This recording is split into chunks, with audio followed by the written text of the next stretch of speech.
नमस्कार मित्रों, एक बार फिर उपस्थित हूँ आपके सामने यूपीएचईएससी, टीजीटी, पीजीटी और जिस भी परीक्षा में संस्कृत विषय लगा हो उस विषय की प्रश्नोत्तरी लेकर के आइए बिना किसी भूमिका के प्रारंभ करते हैं आज का विषय। हमारा आज का पहला प्रश्न और हमारी प्रश्नमाला का प्रश्न संख्या 81 हम आज आपके सामने लेकर के आए हैं। तो आज का पहला प्रश्न हमारे पास है, सूर्याधारितम शब्द का संधि विच्छेद क्या है? संधि विच्छेद कहिए या फिर संधि छेद कहिए। संधि का छेदन तो बनता है आपका संधि छेद। तो संधि छेद क्या है? सूर्याधारितम। ऑप्शन ए सूर्य आधारितम, सूर्याधारितम, सूर्य आधारितम और सूर्यधारितम। तो एक चीज यहां पर आपको ध्यान रखनी है, जब भी हम विच्छेद करते हैं तो विच्छेद करते समय हमें ध्यान रखना होता है कि जो विच्छेद से पहले का जो शब्द होता है, जो बीच में हम धन का चिन्ह लगाते हैं, प्लस का चिन्ह लगाते हैं, संधि का जो चिन्ह लगाते हैं, उससे पहले का जो शब्द होता है वह भी सार्थक होना चाहिए और इस संधि के चिन्ह के बाद का जो शब्द होता है वह भी एक सार्थक शब्द होना चाहिए, तभी जो है संधि का नियम वहां पर लग पाता है। आइए यहां पर देखते हैं इसी फॉर्मूले को लगा करके, सूर्य आधारितम। तो दोनों ही शब्दों का अर्थ होता है, सूर्य का भी अर्थ होता है, आधारितम का भी अर्थ होता है। तो लगभग यह उत्तर जो है सही है, लेकिन आगे के जो विकल्प है एक बार उन पर भी विचार कर लेंगे तो उनकी भी परीक्षा हो जाएगी। सूर्याधारितम, सूर्या तो सूर्या शब्द हो सकता है, बनता हो कैसे? सूर्यस्य स्त्री, वैसे सॉरी बनता है, लेकिन यहाँ पर जो है सूर्य लिखा है और धारितम कोई शब्द नहीं होता है, तो ये वाला ऑप्शन हमारा सही नहीं हो सकता। सूर्य आधारितम, तो आधारितम अपने आप में अशुद्ध है, यह भी नहीं हो सकता। और सूर्याधारितम ये तो पूरी तरह से जो है विकल्प में ही नहीं होना चाहिए ऐसे शब्द को। तो पर चलिए, कंफ्यूज करने के लिए इस तरह के दिए जाते हैं। अकह सवर्णे दीर्घ सूत्र यहाँ पर लगा है कि सीधे सीधे समझिए, प्लस से पहले अ प्लस, प्लस के बाद भी अगर अ हो तो इज इक्वल टू आ, ये जो है संधि का नियम यहाँ पर लगा है। इसी तरह से ई प्लस ई इज इक्वल टू ई, उ प्लस उ इज इक्वल टू उ, और री प्लस री इज इक्वल टू री। इस तरह से जो है संधि का नियम लगता है। यहाँ पर ये वाला लगा है सूर्य धन आधारितम, सूर्याधारितम। आइए अगले प्रश्न की तरफ चलते हैं। ज्यादा समय एक प्रश्न पर नहीं लगाएंगे, इससे जो है समय अधिक लगता है और हम कम विषय को कर पाते हैं। तो अगला प्रश्न आप लोगों के सामने है, समस्त वस्तु विषयक तथा एक देश विवर्ती में भेद है। बहुत ही महत्वपूर्ण प्रश्न, काव्य शास्त्र का प्रश्न है कि समस्त वस्तु विषयक और एक देश विवर्ती में भेद है। आइए इसके ऑप्शंस पर विचार करते हैं।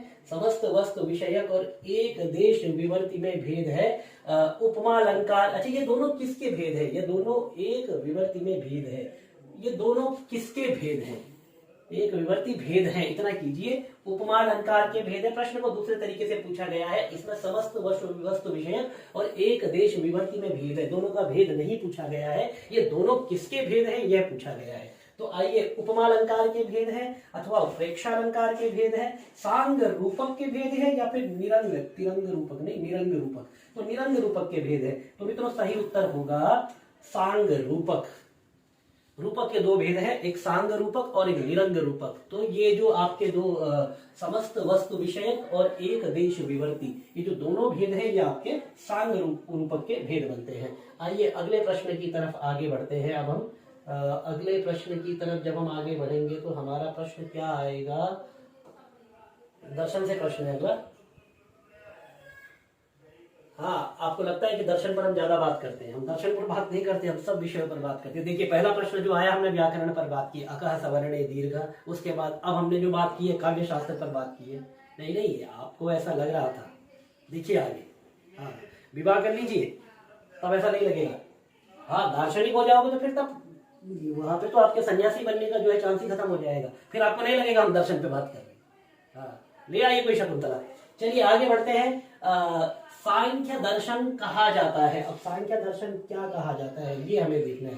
सांख्य दर्शन कहा जाता है, अद्वैतवादी दर्शन तो हो ही नहीं सकता अद्वैतवादी दर्शन, क्योंकि सांख्य दर्शन में एक होती है प्रकृति और एक होता है पुरुष।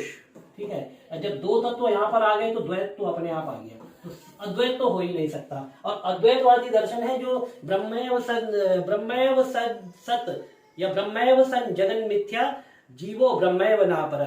ब्रह्म ही सत है, उसके बाद संपूर्ण जगत मिथ्या है, जीव ब्रह्म से अलग नहीं है। ऐसा भामतीकार लिखते हैं। श्लोकार्धेन प्रवक्ष्यामि यदुक्तम ग्रंथ कोटि भी। देखिए ब्रह्मा जी फिर ब्रह्म पर आ गए। द्वैत और अद्वैत की बात करते हैं, तो द्वैत अद्वैत, ना तो द्वैत है ना अद्वैत है, तो द्वैत भी हो सकता है, अद्वैत तो है ही नहीं, लेकिन द्वैत अद्वैत द्वैताद्वैत ये दर्शन सांख्य की कोटि, इस कोटि का दर्शन नहीं है। त्रैतवादी दर्शन, त्रैतवादी दर्शन सांख्य को कहा जा सकता है। नहीं, प्रकृति पुरुष तो द्वैतवादी ही है, तो द्वैतवादी दर्शन इसका सही होगा, क्योंकि त्रैतवादी दर्शन में भी 3 तत्वों की आवश्यकता होती है। यद्यपि सांख्य में 25 तत्व हैं, लेकिन जो मुख्य तत्व है वह प्रकृति और पुरुष का ही जो विवेक ज्ञान है, उसी से जो है निर्वाण मोक्ष की प्राप्ति होती है, कैवल्य की प्राप्ति होती है। तो संपूर्ण दर्शन की जो अट्टालिका है, उसका जो निर्माण हुआ है वो प्रकृति और पुरुष के सिद्धांतों पर हुआ है, इसलिए इसको द्वैतवादी दर्शन कहते हैं। 2 तत्वों के सिद्धांतों पर होने के कारण इसको द्वैतवादी दर्शन कहा जाता है। आइए अगले प्रश्न की तरफ आगे बढ़ते हैं। व्याकरण का प्रश्न है ब्रह्मा जी। क्री धातु से लट लकार प्रथम पुरुष एक वचन। देखिए क्री लट प्रथम एक, ठीक है, क्री लट प्रथम एक। देखिए हमने भी वही गलती कर दी, आप लोग भी नहीं करना है। क्री लट प्रथम एक, ठीक है, ये बनाएंगे अगर क्री लट प्रथम एक तो बनेगा आपका करोति, ठीक है। और ये अगर आप बनाते हैं तो क्रेष्यति, क्रेष्यति आपका हो गया लृट लकार। क्रीणाति, तो क्रीणाति ये आपका जो है क्री लट, ये आपका सही उत्तर होगा। कृशोष्ट कहीं बनता होगा क्रीणीतः, क्रीणाति क्रीणीतः क्रीणन्ति, तो ये भी गलत होगा, ये भी गलत होगा, ये भी गलत होगा, आपका सही उत्तर हो जाएगा बी। क्रीणाति यहाँ पर क्री लट प्रथम एक वचन, इसकी जो पद परिचय है वो इस प्रकार से है। आइए आगे बढ़ते हैं अगले प्रश्न की तरफ। बहुत ही धीरे हम चल रहे हैं, थोड़ा सा हमें स्पीड बढ़ाने की जरूरत है।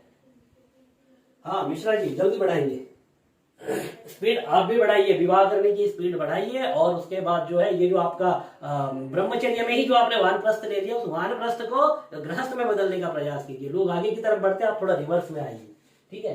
चलिए आगे बढ़ते हैं।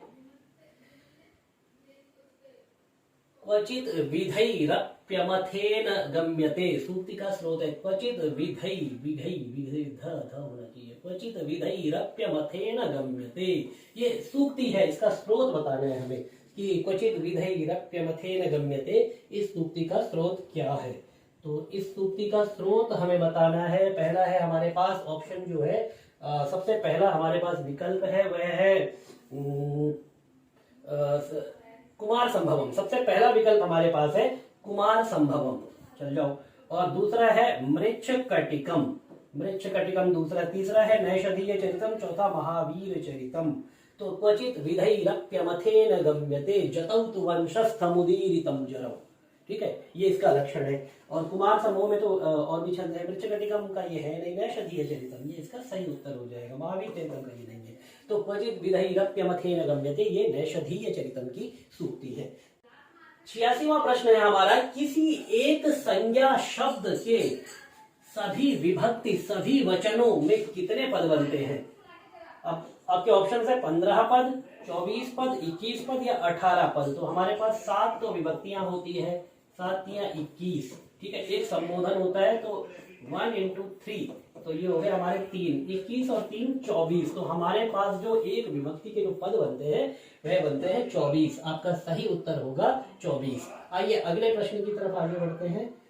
हमारा अगला प्रश्न, आज का दूसरा प्रश्न और प्रश्नमाला का 87वां प्रश्न आज हम लेकर के आए हैं। आचार्यों ने व्यभिचारी भावों की संख्या स्वीकृत की है। तो व्यभिचारी भावों की जो संख्या आचार्यों ने स्वीकृत की है 10 नहीं, 10 तो रूपक है, 33, तो ये सही उत्तर होगा हमारा 33। व्यभिचारी भावों की जो संख्या स्वीकार की गई है वह 33 की गई है।